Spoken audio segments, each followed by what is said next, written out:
Sin is this, before God, to be in despair and not willing to be oneself. Soren Kierkegaard.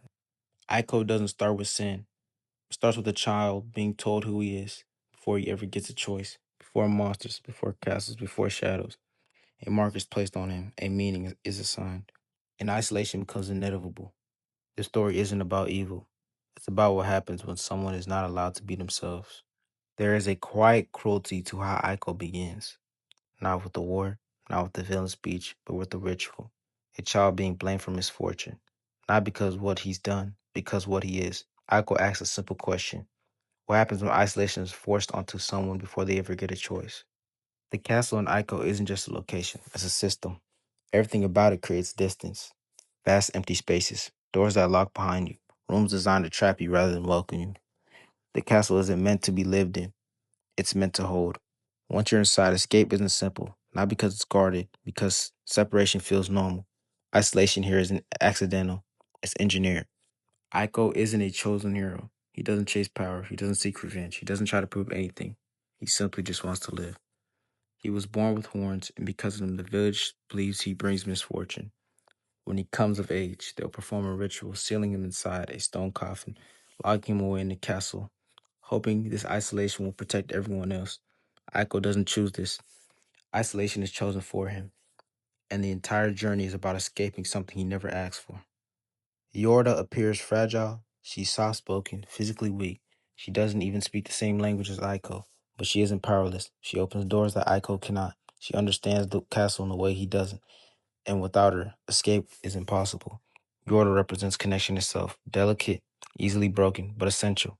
The game never lets you forget this. If Yorda is taken away by the shadows, it's game over. If you let go of her hand, danger increases. Progress only happens when you move together.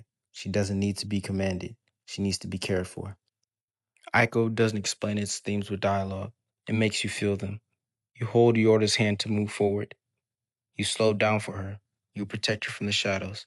And if she is taken, Aiko turns to stone, and the screen fades.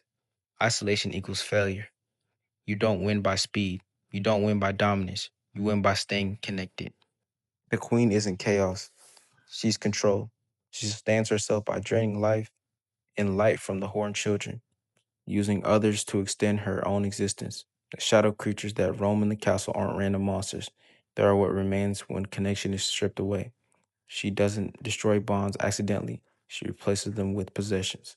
Where Aiko and Yorda rely on mutual movement, the queen relies on extraction, taking without giving, isolating to survive. Her power only works as long as the system remains intact. Before Aiko ever acts, before he speaks, before he chooses anything, he's already judged. The horns aren't magical evil. They are a mark, a visible difference the village uses to explain fear, misfortune, and uncertainty. Anything that goes wrong becomes his fault. So Aiko isn't exiled because of his actions. He's exiled because of what he represents. That's how the system justifies harm. They turn difference into destiny. The ritual doesn't feel cruel to the village. It feels necessary. That's what makes it dangerous. The horns represent judgment for choice, difference turning into fate, isolation justified as tradition. They don't give Aiko power, they take away his future. When Aiko loses his horn near at the end of the game, it isn't triumphant. There's no celebration, no acknowledgement. They fall quietly because Aiko isn't saying. Aiko becomes normal. It's saying the system needed the horns to collapse. When the world built on judgment falls, this symbol loses its power. Aiko loses his horn when isolation ends through connection.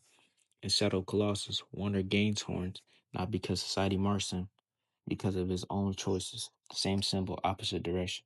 One is freedom imposed, judgment, and the other is cost of chosen obsession. After the queen is defeated, the castle collapses, not because of brute force, but because control no longer works. Aiko collapses, his horns are gone. Yoda appears again, not fully herself. She takes on a shadowed form, scarred by everything that was taken away from her. But she still saves him. Connection persists even after damage. Aiko awakens on a quiet shore. The game doesn't explain how he got there. It doesn't clarify whether this is literal or symbolic. But he walks, and he finds Yorda again, alive, present, free. Aiko isn't about defeating evil. It's about escaping isolation. It doesn't promise healing without cost. It doesn't undo suffering. It says something simpler, more honest. Even after damage, even after collapse, freedom and connection are still possible. The castle doesn't fall so ICO can win. It falls so they can be free together.